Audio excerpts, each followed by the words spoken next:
আলাইকুম।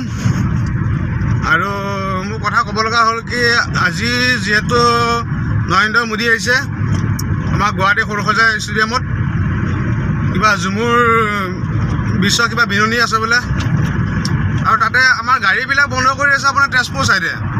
ঠিক আছে, মানি ল'লোঁ আপোনাৰ যোৰাবাটত বন্ধ কৰিছে, গাড়ীবিলাক তাতে ৰাখিব দিছে, সেইটো বেলেগ কথা আছিল।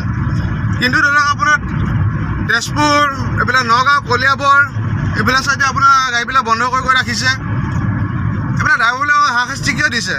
যদি ইমানখিনি যদি হেৰিয়া আছিলে তেতিয়া লকডাউন কৰি দিয়ক। অসমলৈ মোদী আহিছে, লকডাউন বোলে, এতিয়া ৩-৪ দিন বোলে লকডাউন, অসমলৈ মোদী আহিছে তাৰ কাৰণে বোলে লকডাউন কৰি দিছোঁ। তেতিয়া আমি মানুহ যে লকডাউন কৰি দিছে মোদী আহিছে কাৰণে।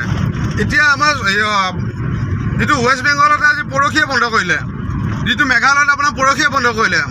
এতিয়া যিখিনি ড্ৰাইভাৰ মানে আহি আছে, যিবিলাক আমাৰ তেল টেংকাৰ পাৰে হ'লেও যিখিনি ড্ৰাইভাৰ ইয়াৰ পৰা ৰেগুলাৰ চলা গাড়ী, যিবিলাক ইমাৰ্জেঞ্চি গাড়ী বা সৰু গাড়ী, প্ৰাইভেট গাড়ী, সেইবিলাকো আজিকালি বন্ধ কৰি দিছে। আৰু গুৱাহাটীততো গাড়ীটো পিছৰ কথা, বাইকে ৰাখিব দিয়ে নাই হাইৱেত, বা ৰাস্তাত বাইকে ৰাখিব দিয়ে নহয়। হাইৱেটো মানি লৈছোঁ, তাৰ সৰুসজাই মোদী আহিব বোলে বাইক ৰাখিব দিয়ে মানি লৈছোঁ। কিন্তু আপোনাৰ গলিয়ে পোখাই য'তে ত'তে আপোনাৰ বাইকৰ এলাও নাই, ক'তে এলাও নাই। আজি যিহেতু মেট্ৰিক পৰীক্ষা আছে আৰু যিহেতু আপোনাৰ হায়াৰ ছেকেণ্ডেৰী পৰীক্ষা আছে, সেইখিনি লকডাউন আজি মোদী অহাৰ কাৰণে বন্ধ কৰি দিব লাগিছিল।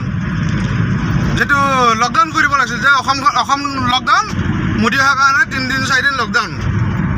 আমি তেতিয়াহে ভাল পালোঁ হয়, যদি আমি খালোঁ হয়, ক'ৰবাত চুকে কোণে সোমাই পাৰ্টি চাৰ্টি কৰি থাকিলোঁ হয়, এনজয় কৰিলোঁ হয়। মোদী আহিছে অসমত, আমাৰ এনজয় লাগিছে, ফূৰ্তি লাগিছে, আমি এনজয় কৰি থাকিলোঁ হয়। না কি কয় ৰাজ? যদি মই কিবা ভুল কৈছোঁ কমেণ্টত জনাব।